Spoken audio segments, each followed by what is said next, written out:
salaamaaleykum wa rahmatullahi wa barakaatu mbokki julli mbokki taalibe yi ñu ngi leen di nuyu di leen ziar di ñaan sunu borom di ñu defal jàmm fu ñu mën a nekk.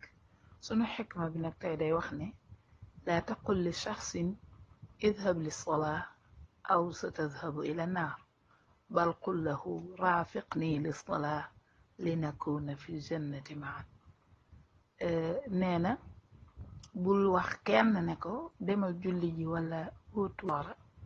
nee na waaye kay neel nit kaay ñu julli ji ndax ñu ànd dem àjjana.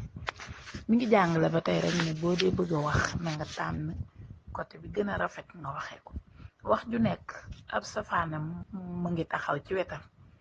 su la wóoree ne benn anam gi nga bëgg a jël mooy gi gën a safaanu bàyyi ko fa te jël bi mu jàkkaar lool danga am même maanaam nga soxla woon te doo tudd lu ñaaw ci sa gémmiñ. au lieu que ngay wax nit naan ko demal julli ji daal di waax yow di julli ji am na ñoo xam ne sañ naan demal julli ji man maa ngi julli ji mu ne loolu nga nit kaay ñu julli ji moo ko gën. waaye tamit au lieu que nga naan nit boo julliwu da nga dem sawara de nga ne ko demal julli ndax nga dem àjjana moo ko gën. maanaam toujours rek day bëgg ngay wax al afdal mooy li gën a baax. li gën a baax lay bëgg nga di ko wax nekk toujours kàddu yu positif te bàyyi fa kàddu yu négatif ndax saa booy wax baat bu négatif rek amoon na baat bu positif boo xam ne di woon rek dangay am maanaam mi nga soxla.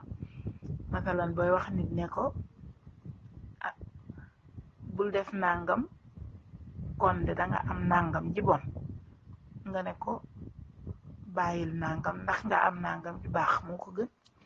mooy comme misaal mi mu joxe rek demal julli ji ndax soo ko defut dem sawara nga ne nit demal julli ji ndax nga dem àjjana moo ko gën. wala nga ne ko kaay ñu julli ji ndax ñu dem àjjana. julli nag la tudd waa jëpp jëf ju baax rek maanaam yi da koy yóbbaale. jëpp jëf ju baax danañ déggee ci xikma bi ne nit wërte yabal keneen mu koy defi moom mu toog. waaw dafay wax ne ah nan ko ànd dem defi ataamuruna naasa bil birri wa tansawna anfusakum. loolu yàlla daf ñu ko laaj ndax da ngeen di digal nit ñi mbaax ba noppi fàtte seen bopp. demal julli ji saraxal donga bi dimbalil kee di yalwaan jàngal alxuraan yooyu yëpp ole ko wax ne ko kaa ñu def ko na la gis nga koy def mu topp ci yow def ko. su ko defee nga nekk kon danañ ànd dem te bañ ko ne boobu def dangay dem sawara.